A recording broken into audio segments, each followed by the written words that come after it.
On passe au 16 ter.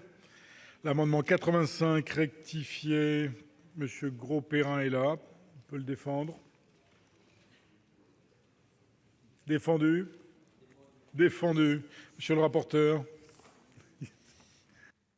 Les médecins scolaires, comme tous les médecins inscrits à l'ordre des médecins, ont un droit de prescription qui fait intégralement partie de leur mission. L'article 16 ter ne vise qu'à en sécuriser le principe. Retrait ou défavorable? Que faites-vous, cher Monsieur le ministre? Pardon. Même avis. Retrait. Amendement du gouvernement numéro 508, Monsieur le ministre. Merci, Monsieur le Président, Mesdames et Messieurs les sénateurs. C'est un amendement qui poursuit deux objectifs. D'abord, il reprend l'article 16 ter introduit en commission en y apportant des précisions et des améliorations rédactionnelles pour préciser le cadre des prescriptions par les médecins de l'éducation nationale de certains actes et produits de santé. Le premier alinéa rend ainsi effectif le remboursement des prescriptions des actes diagnostiques et préventifs des médecins de l'éducation nationale, particulièrement ceux en lien avec la scolarité de l'enfant. Cette disposition permettra de faciliter l'accès aux soins, de réduire les inégalités territoriales et de renforcer la prévention. Et ce dispositif s'avère être également source d'économie en ce qu'il évite les consultations uniquement justifiées par le besoin de prescription. Les actes concernés seront des actes ou des produits préventifs tels qu'un bilan orthophonique ou orthoptique, un vaccin, une contraception. Un décret en précisera la liste. Plusieurs rapports sur la médecine scolaire ont préconisé cette mesure, qui est également inscrite au plan national de santé publique 2019 dans le cadre de la stratégie nationale de santé 2018-2022. Ensuite, l'amendement apporte des précisions et améliorations rédactionnelles. Par exemple, la formulation « Ces actes et produits sont remboursés par les caisses d'assurance maladie dans les conditions de prise en charge prévues par le Code de la sécurité sociale », qui est préférable à la précédente rédaction de l'article, qui était plus ambiguë et qui pouvait laisser entendre que des actes ou produits non remboursés pourraient être dans ce cadre. La dernière phrase « Ils ne peuvent, sauf cas d'urgence vitale ou prévue par la loi, prescrire des soins curatifs » est inutile, car déjà inscrite dans le Code de la santé publique. En second lieu, le second alinéa de l'amendement a pour objectif de sécuriser juridiquement l'administration aux élèves ou aux étudiants par les infirmiers de l'éducation nationale de médicaments non soumis à prescription médicale obligatoire, dont la liste sera fixée par décret. Pratiquée sauf indication contraire d'un médecin ou des responsables légaux de l'enfant, l'administration ainsi encadrée de certains médicaments permet un retour rapide en classe ou permet de soulager l'élève dans l'attente d'une prise en charge adaptée. De plus, cette administration par un professionnel de santé permet de limiter les risques d'automédication des élèves.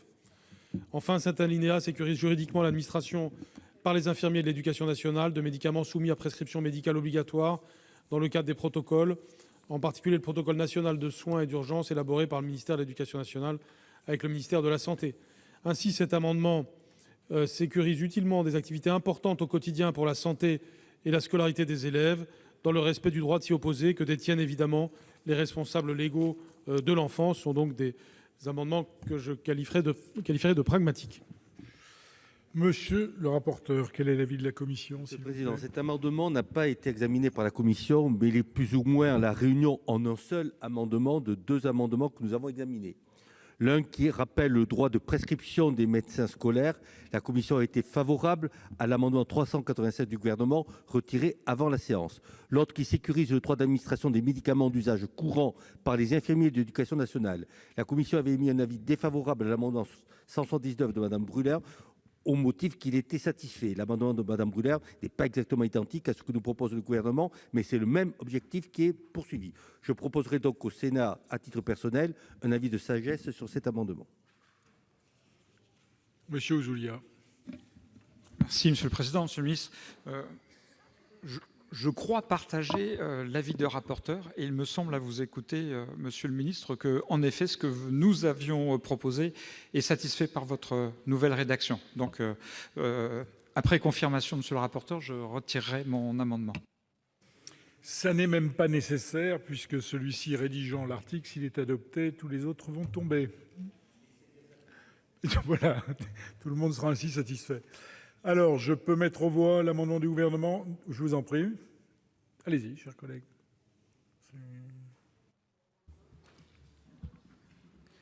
Oui, merci, Monsieur le Président. Je pourrais dire donc que désormais, il n'y aura plus de différenciation entre les actes et produits prescrits par la médecine scolaire et ceux prescrits par un généraliste pour le remboursement tout au moins. Cela devrait permettre de réduire les inégalités sociales et territoriales de santé. Cela constitue également une mesure d'économie à l'échelle familiale, mais aussi nationale. Néanmoins, Quitte à offrir cette possibilité aux médecins scolaires, il me semble que nous aurions dû faire autant pour les infirmiers et infirmières scolaires. Pourquoi ? Je rappelle que les infirmiers et infirmières de l'Éducation nationale sont les conseillers de santé des équipes éducatives et pédagogiques, des chefs d'établissement, des directeurs d'école, inspecteurs d'académie, directeurs, etc., des recteurs et de la DGESCO. Dans leur cadre spécifique d'exercice, les infirmiers et infirmières de l'Éducation nationale ont également recours à des dispositifs et réalisent aussi des actes visant la prévention, la détection des troubles de la santé et l'amélioration de l'accès à la contraception et à la lutte contre les IST. Ils rencontrent dès lors quotidiennement les mêmes difficultés que le médecin scolaire, notamment avec les caisses d'assurance maladie. C'est pourquoi il me semble qu'aurait dû être organisée en amont une rencontre entre le ministère, les médecins scolaires et les infirmiers et infirmières afin d'aboutir à un consensus sur le sujet. N'oublions pas que ces derniers sont très souvent le professionnel de santé du premier secours pour les jeunes, que cet accès aux soins leur est précieux et doit être facilité. Néanmoins, je pense que votre amendement, Monsieur le ministre, va dans le bon sens, puisqu'en autorisant les infirmiers de l'Éducation nationale à administrer des médicaments en vente libre dans les pharmacies, vous répondez à une demande prégnante de certains syndicats qui demandaient que leur soit accordée cette possibilité. Merci. Je vais pouvoir mettre aux voix cet amendement avec un avis de sagesse de la commission. Qui vote pour ? Tout le monde, manifestement. Donc, il est adopté. L'article est ainsi rédigé. Les autres amendements tombent. À l'article 17.